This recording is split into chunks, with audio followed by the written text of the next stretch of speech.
Hey everybody, it's good to see all of you again. I hope that you're doing well. It's been nice seeing some of you out and about. I saw a couple of you down by the river the other day. Honestly, it's kind of hard to recognize you when you're wearing the mask, so I'm glad I got to say hi, but it was a little last minute. But again, I hope everybody's doing all right. And as I mentioned before, this is our last class of the year. It's not necessarily the way that I had planned for it to go or envisioned it being, but that's kind of life, and I've learned that that's okay.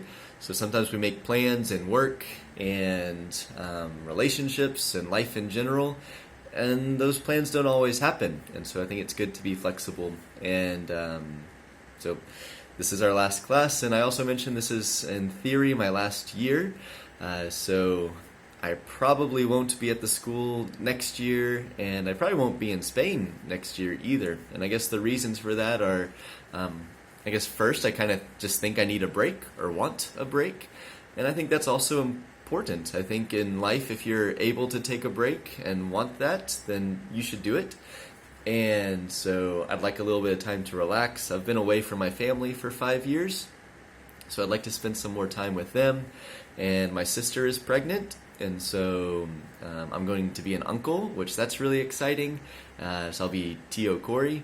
And then you know me, I like to travel. So I don't know if this is the best year to plan some big trips, but I have 2 big trips that I'm planning on taking. So in theory, in October, November, December, I would like to go to South America and do a trip from Chile all the way to Colombia. And then in the spring, maybe February, March, April, go to Southeast Asia and travel in Thailand, Laos, Cambodia, Vietnam, and Myanmar. So fingers crossed, we'll see if that works out or not. But that's my current plan. And that's a good segue to today's topic, which is travel. So this was suggested by one of your teachers, and I know that we've talked about this before, but I like this topic, so we'll go ahead and talk about this a little bit. Again, today's class will be just like the other ones, so I have just 10 questions at the end, the first 8 short answers, the last 2 30 to 50 words. This time I did not include a PowerPoint. I don't know, I didn't think that was necessary this time. But today, what I want to talk about in regards to traveling are some motives, some reasons for traveling, some different styles or ways that we can travel, ways to prepare, packing, lodging, which lodging is like where you stay, and then transportation. And so to go ahead and start some different motives or reasons for traveling, I would say number 1 is to learn. And so I think trips can be educational. We can learn about the history of a country or a region, learn about other people, learn about other cultures, and learn about ourselves. And so I try to reflect on things that are happening in my life and the places that I go and the people I meet. So there's definitely an educational component, an educational part to my trips. I think also another motive might be just to escape. Sometimes we want to get away from work or get away from life, family, friends, relationships, whatever. And vacations can offer us that opportunity. I also think like relaxing is a good reason to go on vacations. Lots of times we live in like a constant state of stress, and personally I don't think that's good. And so I think it's good to take time away from that and just relax. And those are 3 different motives. Honestly, it doesn't really matter what your reason for traveling is. I think if you want to and you can, you should. It's your life, your time, your money. Do what you want. Now, getting into like different styles or ways to travel, I think lots of people consider going with agencies, right? Lots of times these can maybe be a little bit easier because there's less stress involved. You don't have to plan. Basically, you just go in, walk in, give them your money, and they tell you the itinerary and all the things you're going to do. So it's hassle-free. Now, some of the negatives, in my opinion, are number 1, that it's probably more expensive. I've never traveled with an agency. I actually like the planning process to decide what I'm going to do, and it also is cheaper. And kind of related to what I just said, maybe there's a little less freedom that you have when you go through an agency, just because they usually have like set packages. And maybe you want to do something different. Maybe you'd like to go see something or eat something different, and they don't have that flexibility in their offerings. Another thing that people talk about is whether they travel alone or travel in group. I think but I usually travel solo. I usually just do it by myself. I've traveled with friends before, and I've had great experiences doing both. I have some pros and cons, I guess, with these two options. But when you travel in a group, I'd say some of the negative things are it's harder to meet people. So if you're in your little group, number one, you're probably not looking to meet other people, and other people may not want to interrupt your conversations. So if one of your objectives is to meet lots of people, traveling in a group can sometimes hinder that or make it more difficult. I'd also say sometimes it can be more expensive, right? So when you're with your friends, you might want to go to a bar and stay at a bar longer, or you might want to go to a nightclub, or do different things where maybe you might spend more money than you would if you were traveling by yourself.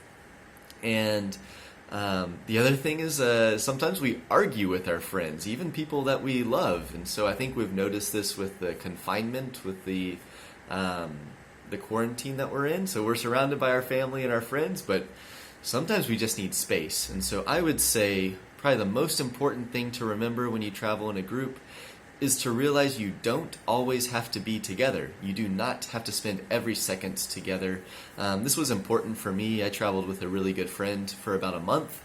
And we just got to a point where it was like, okay, you go do your thing and I'll see you tomorrow, right? We just need a little bit of space.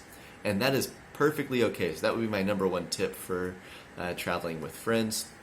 Obviously, there's lots of positive things when you travel with people that you know. Obviously, you're surrounded by good company, so you always have somebody to talk to. When I travel by myself, I don't usually have trouble meeting people, but I would be lying if I told you I was never lonely or never felt alone. I can remember being in Prague and just sitting on a bench crying because I didn't meet anybody for an entire week. And so to avoid that, obviously traveling with friends or family provides more company for you. And I know I mentioned that sometimes it's more expensive to travel with friends, but I would also say in some cases it might be cheaper. For example, if I'm staying at a hotel as an individual, just one person, that's going to be more expensive than if I split the cost with my friends. Also, maybe for transportation, instead of paying for a bus or a plane or train, whatever, maybe if you travel with friends, you can rent a car, and usually that comes out a lot cheaper. So it's possible that it might be expensive or cheaper, depending how you do that. Now, when you talk about preparing for a trip, because a lot of people ask me about this, and I think most people only think about the research of where to go and what to do, but I would say it starts even before that. That you have to save money and you have to save time, right? So once you get out of university and you're working, you have a limited amount of vacation time that you can use, and then we all have a limited amount of money that we can spend. And so I set those things aside, I prioritize traveling, and so that's what I spend my time and my money on.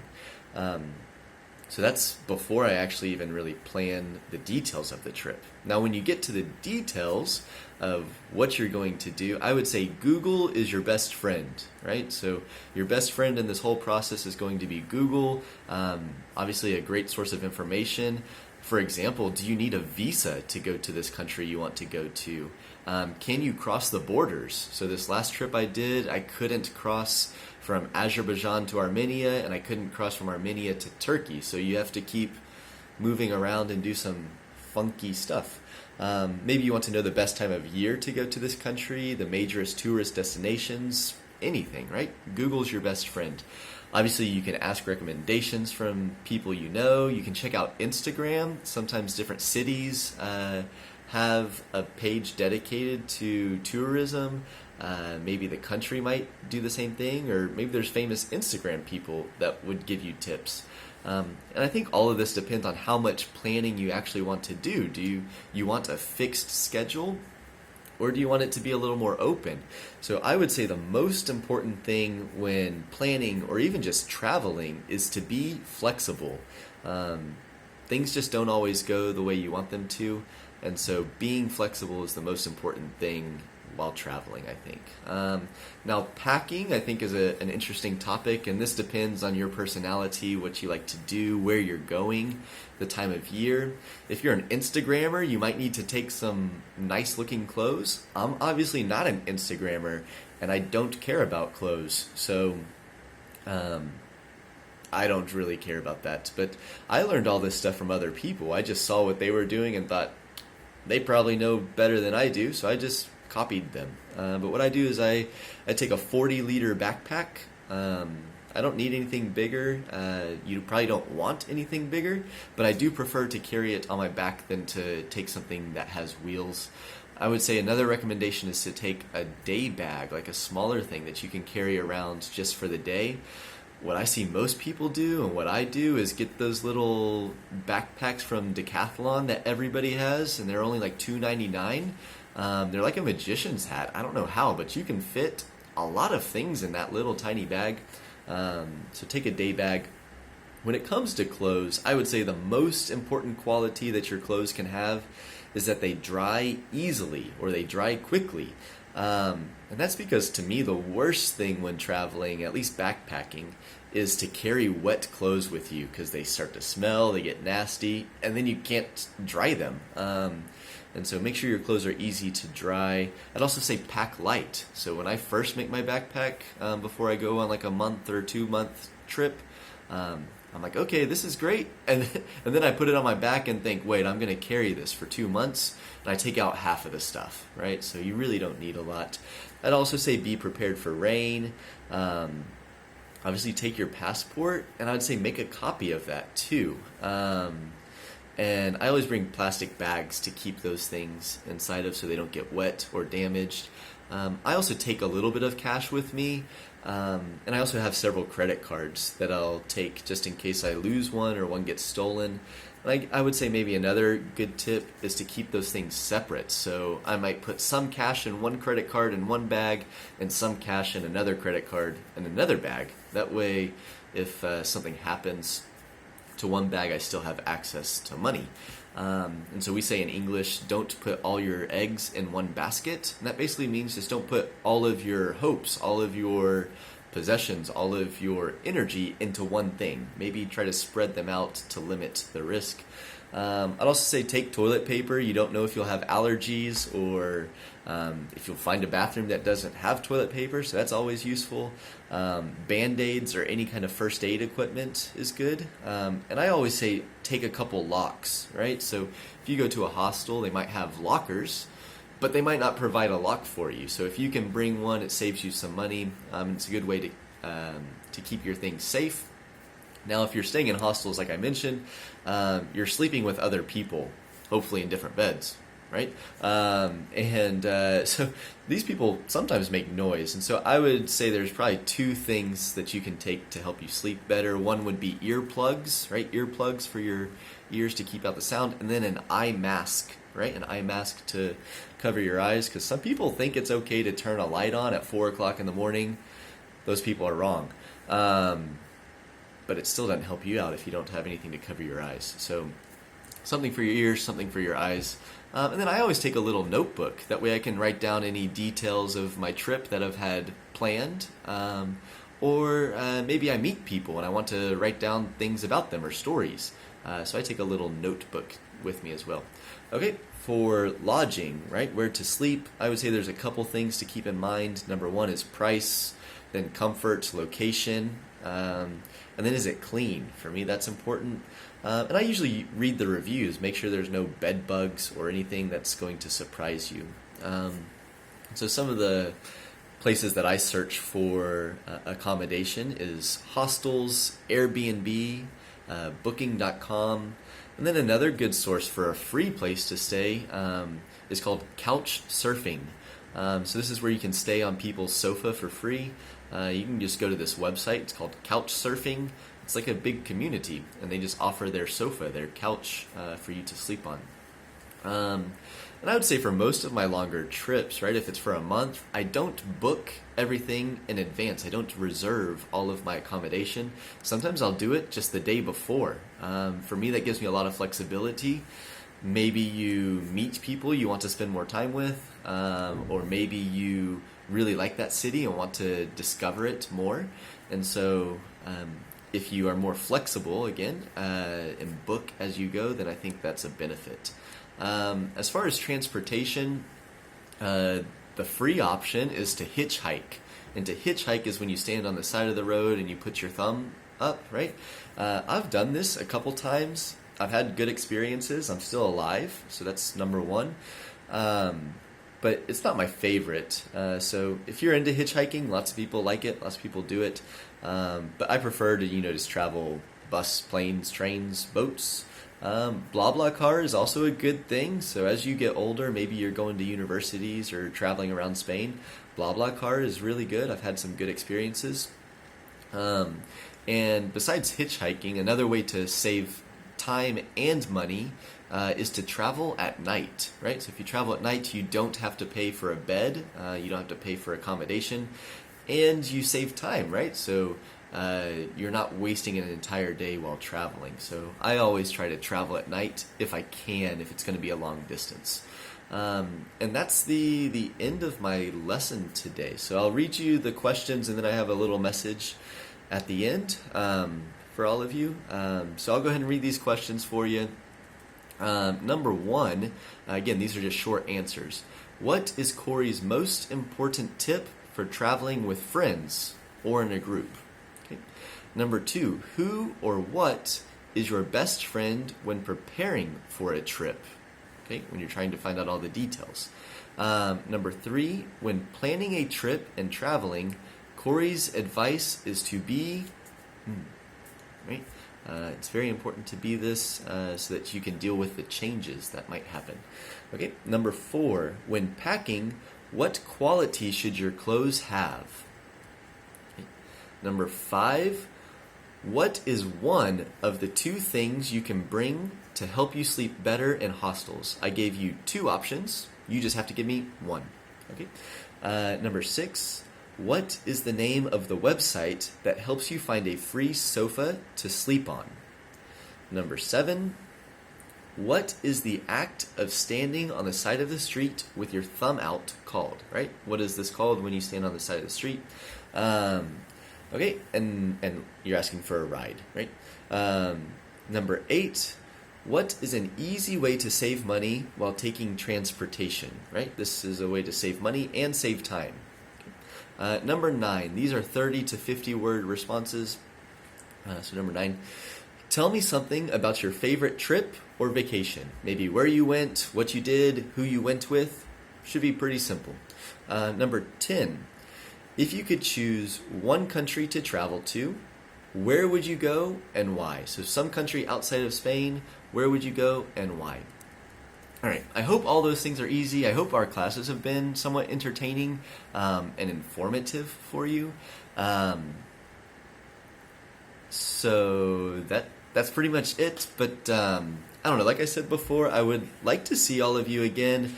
Maybe I can just go sit in a park or something, and if you want to come during a period of time to say hi or bye, that would be awesome. If not, that's okay too.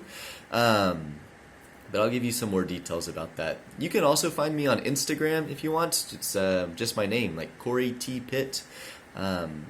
So I don't usually add people during the school year just because that's something I do. But now that it's over, go ahead and add me if you like.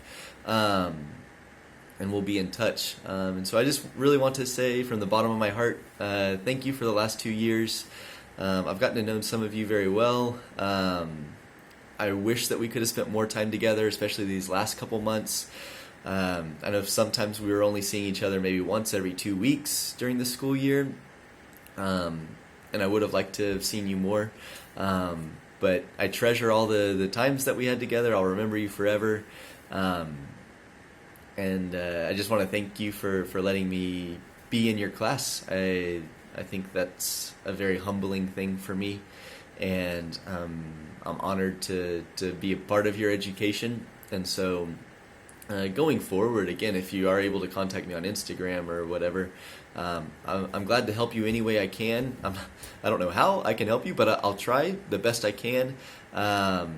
If you're trying to get to the United States, if you need help with resources for learning English, if you're traveling around Europe, I know lots of people all around that could probably help you out. I'm just here to help. And so I hope the absolute best for you. I hope you find success, however you define that. So I would say, just keep working hard, try your best, give it your best, do everything with your whole heart. I'd also say think independently. Our hearts and our minds are so important, but try to think independently, and to try to find a desire to learn. Maybe not even just like in school. Like, school's important. Try your best there, but maybe you're really passionate about something. Chase that, find that, and I don't know, just keep growing, keep learning, and then last of all, just be kind to one another. I think our world really needs that. So that's my parting message. That's the last thing that I'll say. Again, thank you so much for everything. I really mean it. Wish I was able to see you face to face for this. But I hope you have a good summer, a good rest of your school year as well. And I hope to see you soon. So take care.